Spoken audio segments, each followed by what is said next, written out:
ऐसे कौन कौन से व्यक्ति हैं जो रामायण और महाभारत दोनों में पाए गए हैं। इस लेख में हम देवताओं को नहीं जोड़ रहे क्योंकि उनकी आयु स्वाभाविक रूप से बहुत अधिक होती है।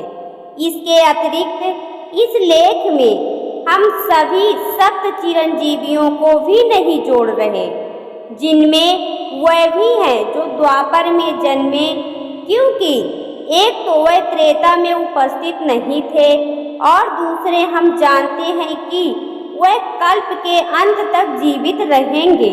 इसके अतिरिक्त मनु एवं सप्त ऋषियों अंगिरा, पुलह, पुलत्स्य, क्रतु, अत्रि, मारीच एवं वशिष्ठ को भी नहीं जोड़ रहे क्योंकि वह भी कल्पांत जीवी हैं।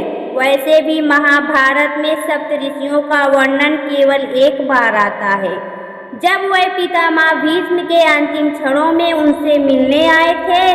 इसके अतिरिक्त कई ऐसे व्यक्ति हैं जो हैं तो सतयुग के, जो द्वापर तक जिए, किंतु रामायण और महाभारत दोनों में ही उनकी समान भूमिका नहीं है, उन्हें भी इस लेख में नहीं जोड़ रहे हैं।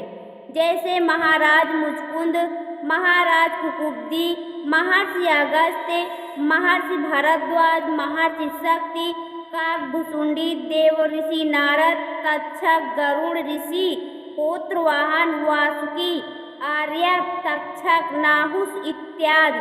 तो चलिए आरंभ करते हैं। पहला परशुराम। परशुराम त्रेता युग के ही व्यक्ति हैं। त्रेता में ही माता सीता के स्वयंवर में उनकी भेंट श्री राम से होती है। द्वापर में वह भीष्म से युद्ध करते हैं और कृष्ण को सुदर्शन चक्र प्रदान करते हैं। कलयुग में भगवान कल्कि के गुरु बनेंगे। हनुमान ये भी त्रेता के ही व्यक्ति हैं। त्रेता में तो खैर इनकी प्रशंसा से पूरा रामायण भरा है। द्वापर में वह भीम और अर्जुन का घमंड तोड़ते हैं। श्री कृष्ण भी इनके द्वारा ही बलराम, गरुड़, सुदर्शन चक्र और सत्यभामा का अभिमान भंग करवाते हैं। महाभारत युद्ध में अर्जुन के रथ पर विराजमान रहते हैं। कलयुग में तुलसीदास द्वारा इनके दर्शन की बात कही जाती है। तीसरा गरुड़। सतयुग के व्यक्ति सतयुग में भगवान विष्णु के वाहन बने। त्रेता में श्री राम लक्ष्मण को नागपाश से मुक्त किया। त्रेता में ही काकभुसुंडी से भेंट की। द्वापर में हनुमान से टकराए और लज्जित हुए। विभीषण ये भी त्रेता के ही व्यक्ति है। रावण के छोटे भाई और श्री राम के भक्त। लंका युद्ध में महत्वपूर्ण भूमिका निभाई। द्वापर में सहदेव का इनसे मिलने का वर्णन आता है, जब सहदेव दिग्विजय हेतु दक्षिण दिशा में जाते हैं और इनसे स्वीकृति प्राप्त करते हैं। जामवंत सतयुग के व्यक्ति। सतयुग में समुद्र मंथन के समय पूरी पृथ्वी की 7 परिक्रमा कर डाली थी। फिर त्रेता में श्री राम के सहयोगी बने। द्वापर में श्री कृष्ण से युद्ध हुआ और फिर उनसे अपनी पुत्री जामवंती का विवाह किया। महर्षि लोमस ये सतयुग के व्यक्ति हैं। सतयुग में भगवान शिव से अमरता का वरदान मिला। त्रेता में दशरथ को उपदेश देते हैं। त्रेता में ही काकभुसुंडी को श्राप देते हैं। द्वापर में ये युधिष्ठिर और पांडवों को आशीर्वाद देने इंद्रप्रस्थ आते हैं। फिर महाभारत युद्ध के पश्चात सरसैया पर पड़े भीष्म से मिलने भी जाते हैं। ये सहस्त्रों कल्पों तक जीने वाले व्यक्ति हैं, यही इनका वरदान है और श्राप भी।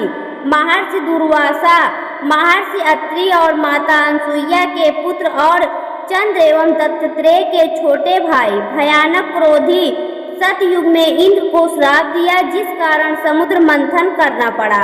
त्रेता में श्री राम से मिले, जिनके लिए श्री राम पारिजात वृक्ष को धरती पर ले आए। द्वापर में दुर्योधन से मिलकर फिर युधिष्ठिर और अन्य पांडवों से मिले, जब श्री कृष्ण की कृपा से पांडवों के प्राण बचे। 8वां बाणासुर। त्रेता युग के व्यक्ति। दैत्यराज बाली के ज्येष्ठ पुत्र एवं महान शिव भक्त।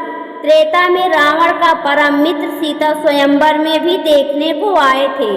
द्वापर में श्री कृष्ण के पौत्र अनिरुद्ध को बंदी बनाया, जिस कारण उनसे युद्ध हुआ। उसी युद्ध में भगवान शंकर भी बाणासुर की ओर से लड़े थे। और श्री कृष्ण और भगवान शंकर में युद्ध हुआ था। 9वां, मैं दानव। त्रेता युग के व्यक्ति। त्रेता में मंदोदरी और धन्य मालिनी के पिता रावण के ससुर। द्वापर में श्री कृष्ण की द्वारिका और पांडवों के इंद्रप्रस्थ का निर्माण किया था।